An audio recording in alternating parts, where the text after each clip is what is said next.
말씀은 요한복음 2장 13절로 22절입니다.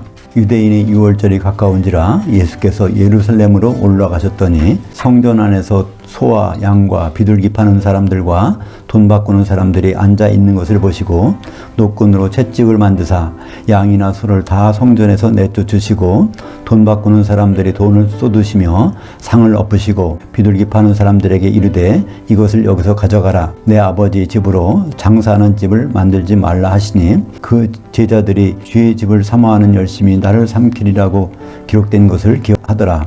이에 유대인들이 대답하여 예수께 말하기를 내가 이런 일들을 행하니 무슨 표적을 우리에게 보이겠느냐? 예수께서 대답하여 이르시되 너희가 이 성전을 헐라 내가 사흘 동안에 일으키리라. 유대인들이 이르되 이 성전은 46년 동안에 지어졌거늘 내가 그것을 사흘 동안에 일으키겠느냐 하더라. 그러나 예수는 성전된 자기 그 몸을 가리켜 말씀하신 것이라. 죽은 자들 가운데서 살아나신 후에야 그 제자들이 이 말씀하신 것을 기억하고 그 성경과 예수께서 하신 그 말씀을 믿었더라. 오늘 말씀 가지고 마지막 표적 건물 성전이여 안녕 이런 제목으로 말씀을 나누겠습니다. 성경에서 믿는다는 의미는 무엇일까요? 성경에서 믿는다고 하면 누군가 움직이는 행적에 대해서 설득당한다는 뜻입니다. 그러니까 우리가 예수를 믿는다고 하면 십자가에 달리신 예수를 믿는 것이 아니라 십자가에 왜 달리셨고 그 다음에는 어떻게 하셨고 마지막에는 우리와 어떤 모습으로 만날지에 대해서 설득당하는 것, 그것을 예수 믿는다고 말씀을 하죠. 예수님의 행적은 7절기에 맞춰져 있습니다. 이스라엘은 하나님이 제정하신 7절기가 있는데 레위기 23장에 보면 6월절부터 시작해서 장막절까지 7절기가 나옵니다. 근데 그 절기에 대해서 우리는 어떤 생각을 가져야 될까요? 지금도 어떤 교회는 6월절도 지켜야 되고 초막절도 지켜야 되고 맥주절도 지켜야 되고 이런 교회들이 많이 있습니다. 근데 그것은 그걸 지키라고 준 것이 아니라 그 절기들은 예수님의 행적의 그림자라는 것입니다. 골로새서 2장 17절에 보면 그 절기들은 그림자요 실체는 그리스도의 것이니라. 어떤 그림자가 보인다면 거기에 뭐가 있다는 말씀이죠? 실체가 있으니까 그림자가 보이지 않습니까? 그래서 7개 절기의 그림자가 있다면 예수님이 하나하나를 어떻게 완성하시는지를 보면 그것이 바로 예수를 믿는 것이라는 것이죠. 절기 중에 첫 번째는 6월절입니다. 성경의 공간복음에 보면 뭐가 나올까요? 항상 6월절 중심으로 펼쳐집니다. 6월절 시작으로 해서 마지막 절기가 장막절이니까 장막절은 혼인만찬이거든요. 그러니까 예수님과 혼인한 그것이 이제 주님 오셔서 마지막에 하실 일이십니다. 주님은 공생의 3년 반 동안 4번째 6월절에 십자가 달리십니다. 요한복음에 보면은 6월절이 3번 나와요. 예수님이 성령을 받으시고 처음 6월절이 이제 오늘 2장에 나오고요. 그 다음에 6장에 나오고 또 12장에 나옵니다. 근데 한 번은 어디 나오냐면 5장에 가서 절기라고만 나옵니다. 절기. 근데 그 절기가 바로 6월절이라는 것을 문맥을 통해서 우리는 알 수 있습니다. 그러니까 2장, 5장, 6장, 12장. 그래서 4번째 6월절에 십자가에 달리십니다. 거기서 예수님은 뭐라고 말씀하셨죠? 십자가에서 마지막에 다 이루어졌다 그러십니다. 그게 다 이루어진 게 무엇일까요? 이제 첫 번째 절기가 다 이루어졌다는 것입니다. 6월절이 다 이루어지고 그 다음에 이제 어떤 게 남았냐면 무교절, 초곡절, 오순절, 그 다음에 나팔절, 속죄절, 장막절 이것이 남았다는 것을 알 수 있습니다. 그것을 일반적으로 예수님 십자가에서 다 이루었다고 하니까 예수님 모든 것을 끝내신 거로 생각하고 십자가에 달리신 예수님만 믿으면 우리는 구원받는다 이렇게 오해하고 착각하고 있는 것입니다. 근데 예수님은 십자가 달리시기 전에 사도들을 모아놓고 이 말씀하셨어요. 내가 앞으로 하나님의 통치 가운데서 6월절이 완성되기까지는 포도나무에서 난 것을 입에 대지 않겠다. 그러면서 포도주를 가지고 만찬하십니다. 그러면 예수님이 언젠가는 포도주 입에 대시는 순간이 무엇이 될까요? 6월절이 완성됐다는 걸 가리키는 것입니다. 그래서 요한복음 19장 30절에 보면 신포도주를 입에 대시자마자 다 이루어졌다. 그게 다 이루었다가 아닙니다. 예수님은 다 이루실 수가 없어요. 왜 그렇죠? 인간으로 오셨기 때문에 뭐 하나 자기가 할 수 있는 건 하나도 없어. 그래야 죽으실 수 있으니까 바로 아버지께서 나를 통해서 유월절을 다 이루셨다는 그 말씀. 그래서 그 능동형이 아니라 수동형으로 되어 있습니다. 예수님은 죽으시는 것도 죽임을 당하시는 수동형이고 부활되시는 것도 수동형입니다. 그래서 예수님이 그거를 통해서 순전히 인간으로 오셨다는 것을 성경에서 우리는 알 수 있는 것이죠. 요한복음에는 7개의 표적이 나옵니다. 그 많은 표적이 있지만은 요한복음이 맨 마지막에 기록된 복음서이기 때문에 거기에는 7개만 골라서 요한이 기록을 했습니다.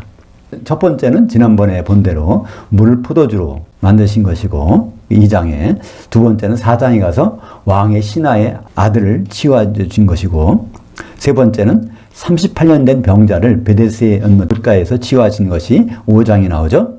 그 6장에 보면 유명한 오병이어의 기적이 나옵니다. 같은 6장에 무리를 걸어오신 예수님이 나오죠. 여섯 번째는 날 때부터 맹인인 사람을 고쳐주신 장면이 나옵니다. 그 다음에 마지막으로 죽은 나사로를 소생시키신 그것이 나옵니다.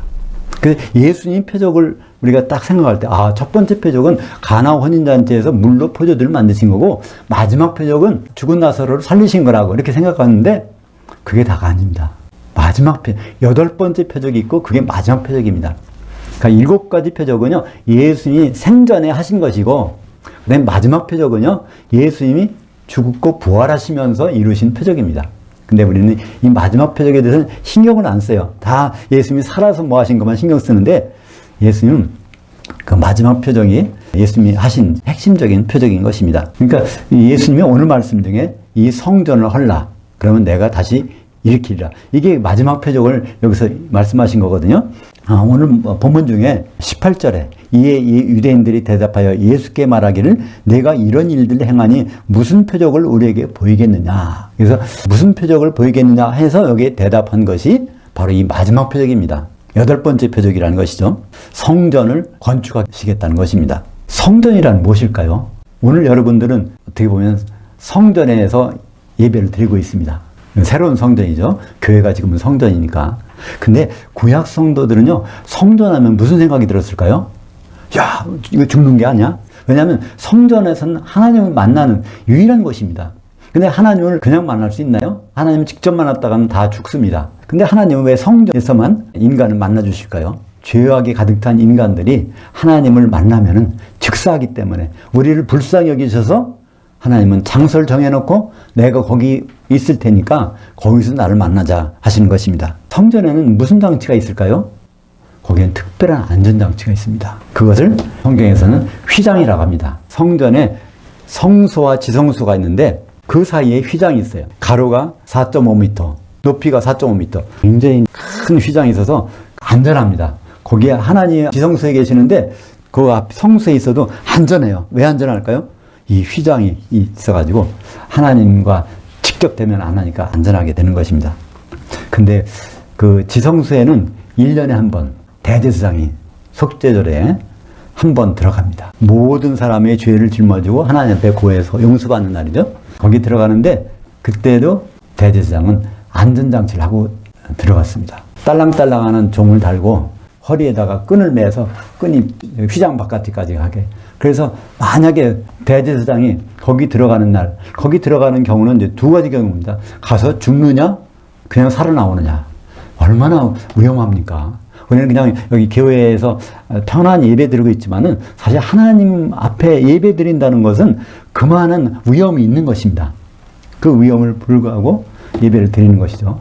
우리가 만약에 대제사장 입장이라면, 아론의 입장이라면 어떻겠습니까? 1년에 한 번씩은 거기 들어갔다 나와야 되는데, 거기 들어가는 순간에 살아서 나올지 몰라. 그래서 레위기 16장 12절, 13절에 보면, 대제사장인 아론이 1년 한 번씩 그 휘장을 넘어서 지성소에 들어갈 때 어떻게 하는지를 기록하고 있습니다. 레위기 16장 12절 보면 아론은 속죄일에 휘장 밖에 있는 향로를 가져다가 여호와 앞 제단 앞에서 피운 불을 그곳에 채우고 또 곱게 간 향기로운 향을 두 손에 채워서 휘장 안으로 들어가서 여호와 앞에서 분향하여 향연으로 그 향에서 나오는 연기로 증거궤 곧 속죄소 위를 가리게 할지니 여호와께서 거기 계신 그 부분을 간절 가려야 안 죽는다는 것입니다. 그리하면 그가 죽지 아니할 것이며. 그러니까 대제사장이 하나님 만나는 거는요 굉장히 위험한 일입니다. 까딱 없으면 죽어요. 성전은 이런 곳입니다.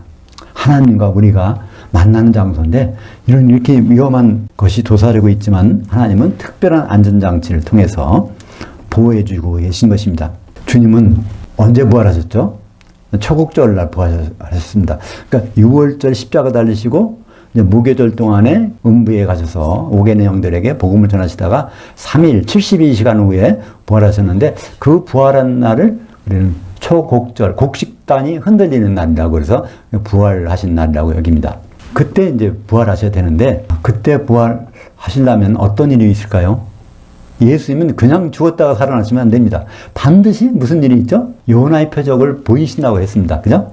3일 밤 3일 날 72시간 동안은 무덤이 있다 나와야 되는데 그러려면은 6월절과 초국절 사이에 간격이 얼마 되어야 될까요?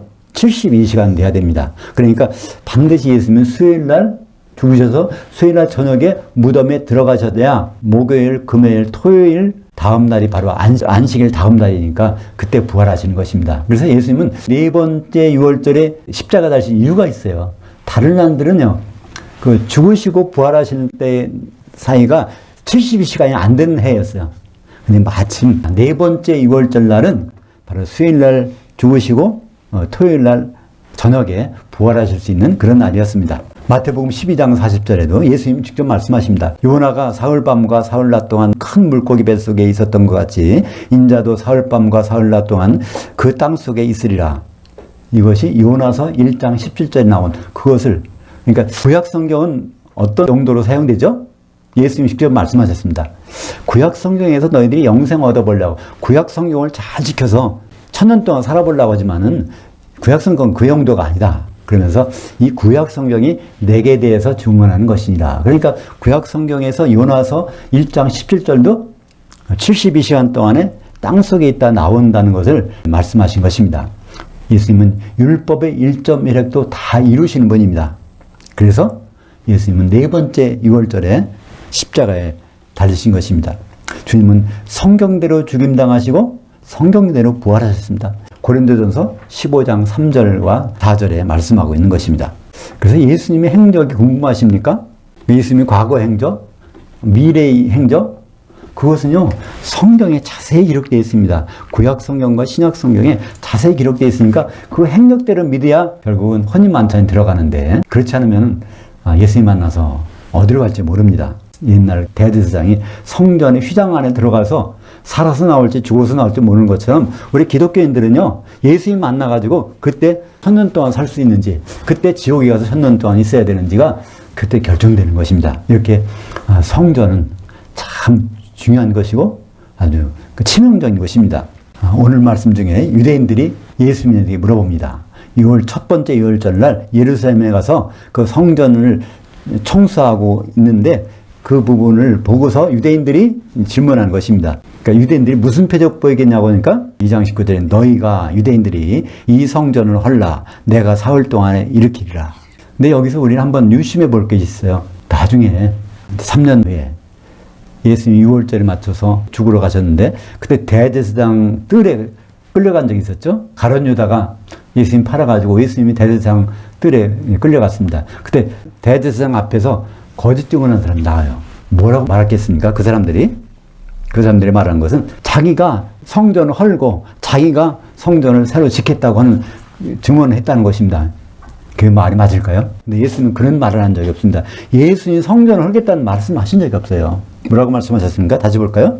요한복음 2장 19절에 너희가 이 성전을 헐라.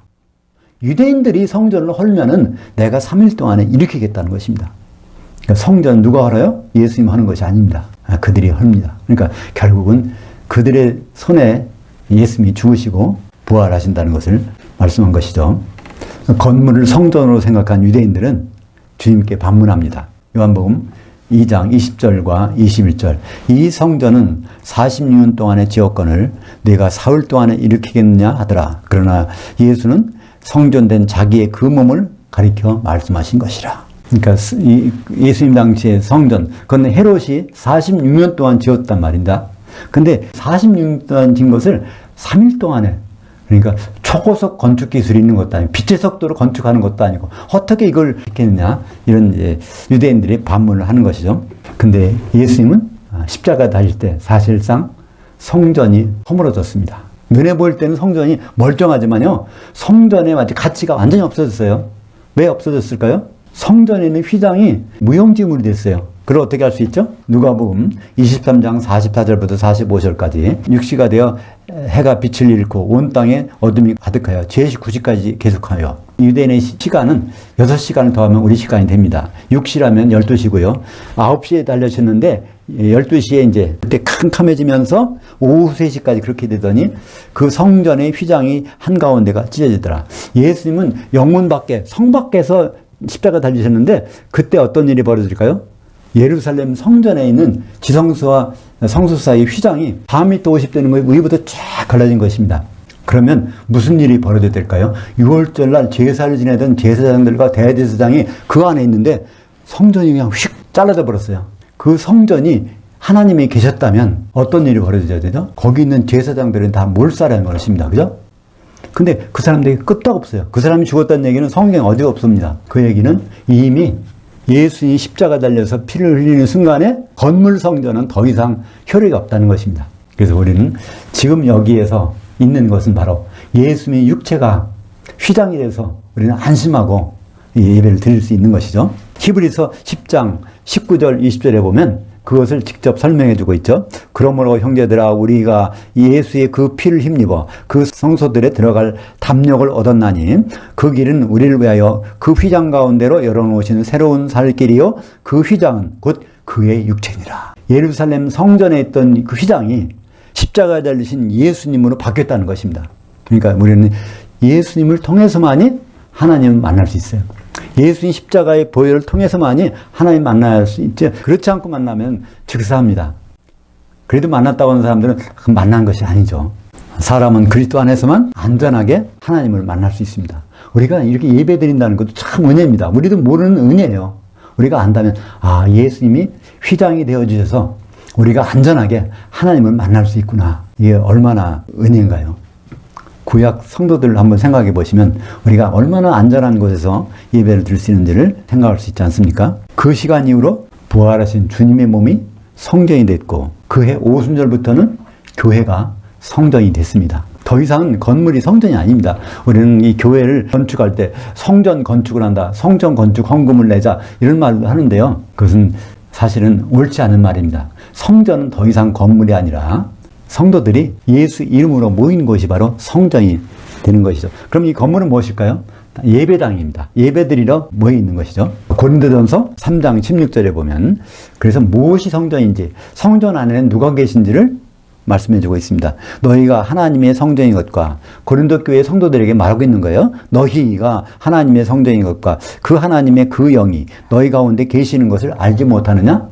성령이 계시는 것이 성전이라는 것입니다. 그죠? 근데 이 말이 한국교회에서 크게 오해가 됩니다. 왜냐하면 너는이라고 사람들이 받아들여요. 너희는 했는데 너를 말하라고. 그러니까 각자 개인이 예수 믿고 구원받았으니까 내 속에 성령이 계시다고 해서 각자가 걸어다니는 성전이라고 이렇게 자랑합니다. 이것은 한글을 잘 모르는 사람이에요. 그냥 한글만 이해할 수 있어요. 너희는 단수가 아니라 복수입니다. 우리가 예수 이름으로 모여있는 곳이 하나님의 성령이 계신 그곳이라는 것을 말씀하고 있는 것이죠. 사람들은 성령 받은 개개인이 성전이라고 오해를 하고 있습니다. 그러나 성령이 계시는 교회만이 하나님의 성전입니다. 많은 교회가 있죠? 근데 다 성전일까요? 아닙니다. 거기 성령이 계시다면 진짜 성전이고 성령이 안 계시는 교회가 있다면 그것은 친목단체로 남을 뿐입니다. 그러니까 성경의 핵심은 무엇일까요? 바로 교회입니다. 구약에서는 성전이었지만 지금 신약시대는 교회가 성경의 핵심인 것입니다. 주님이 유월절 양으로 십자가를 지신 것은, 여기서 피를 흘리신 것은 바로 교회 때문입니다. 교회를 마련하려고 십자가 지신 것입니다. 그러니까 우리가 예수님 피에 힘입어서 구원받았다를 끝나면 이건 아무것도 아닙니다. 어느 학교에 입학을 해서 난 입학했다. 그럼 졸업장 받는 건 아니잖아요. 거기에서 학교 과정을 이수해야 졸업장이 나오는 것처럼 이제 영의 구원을 받은 거로는 이건 시작입니다. 시작했다 끝나버리면 아무것도 아닌 게 되겠죠? 사도행전 20장 28절에 보면 예수님이 피 흘려서 과연 무엇을 하셨는지를 분명하게 말씀하고 있습니다. 사도 바울이 에베소 교회 장로들을 불러가지고 당시는 목사들을 장로라고 했습니다. 에베소 교회 목사들을 불러가지고 마지막 고별 설교를 한 장면이 사도행전 20장 28절입니다. 여러분은 자기를 위하여 또는 온 양떼를 위하여 교회를 위해서 섬가라. 성령이 그들 가운데 여러분들을 감독들로 삼고 그 하나님 그리스도께서 자기 피로 사신 그 교회를 목양하게 하셨느니라. 교회는 성령께서 목양하는 곳입니다. 누굴 통해서? 목사들을 통해서 목양하는. 그러니까 성도들은요, 목양을 받을 의무가 있어요. 사도들이 목을 먹을 의무가 있습니다. 사람이 주님의 은혜로 죄 용서받고 영의 구원을 받았다고 끝났다고 생각한다면 그것은 큰 오산입니다. 그건 끝이 아니라 하나님의 초청을 받은 겁니다. 초청을 받아서 결국은 어떻게 될까요? 하나님께는 다수결의 문제가 아닙니다. 예수님은 말씀하셨어요. 마태복음 22장 14절에 초청을 받은 사람들은 많대 택함을 입은 자들은 극히 적으니라. 이제 결국 예수님 앞에 섰을 때 거기서 지옥 갈 사람들이 참 많다는 얘기는 우리에게 큰 경종이 되지 않습니까?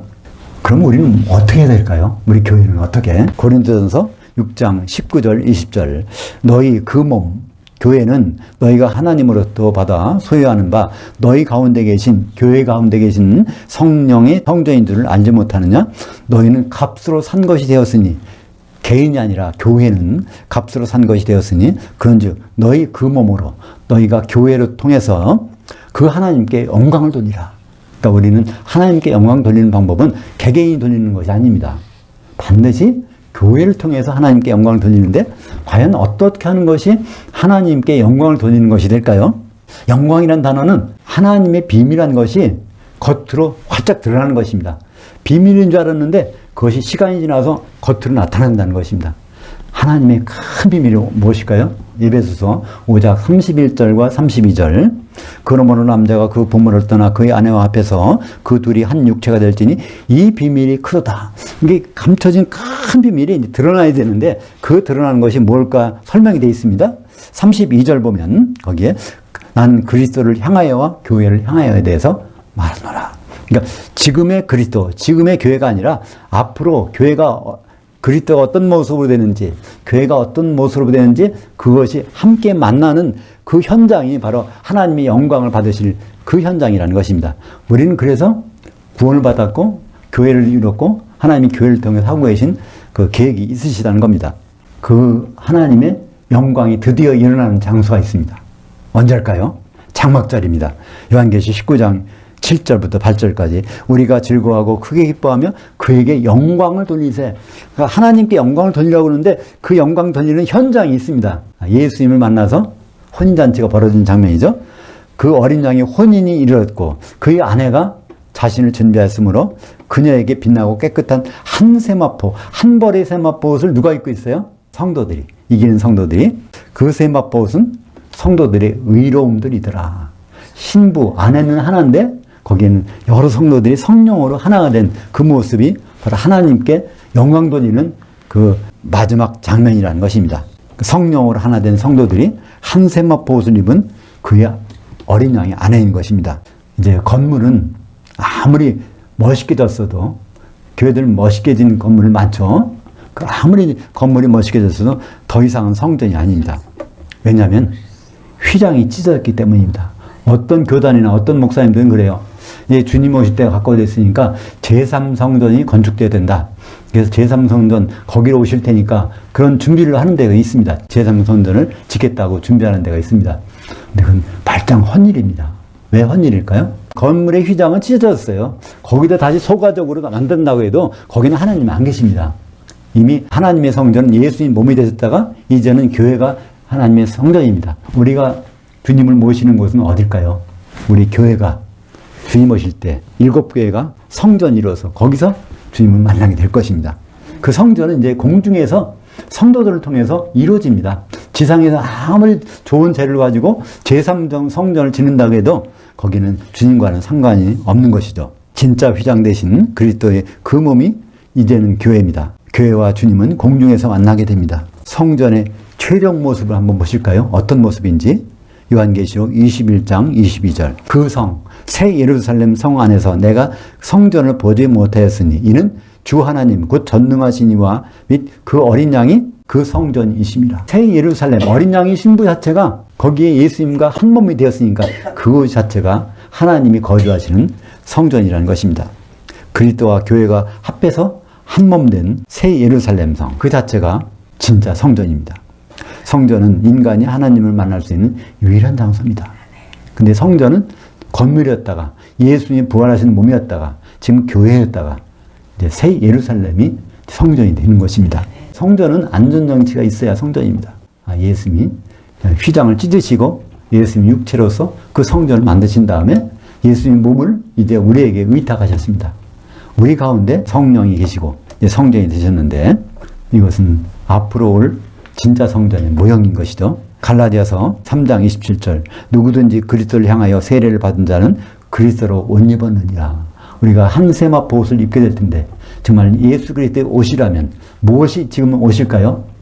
성령 세례라고 말씀하고 있는 것입니다. 그러니까 성령이 잠겨 있다면 한 명이 아니라 두세 사람이 내 이름으로 모여진 곳에 내가 거기 반드시 있겠다. 어떻게? 성령으로. 성령께서는 우리 하나가 아니라 적어도 두세 사람이 예수 이름으로 모인 곳에 그리스도의 옷을 입혀주십니다. 그 예복을 입고 있으면 마지막 주님 오실 때 혼인만찬에 넉넉히 들어갈 수 있을 것입니다. 기도하겠습니다. 주님은 절기를 완성하러 이 세상에 오셨는데 첫 번째 절기 6월절을 십자가에서 행하셨고 이제 마지막 절기 장막절에 혼인잔치를 위해서 우리를 준비시켜 주십니다. 우리가 주님의 혼인날 성령의 기름을 준비해서 혼인만찬에 들어갈 수 있도록 인도하여 주시옵소서. 예수님의 이름으로 기도합니다. 아멘.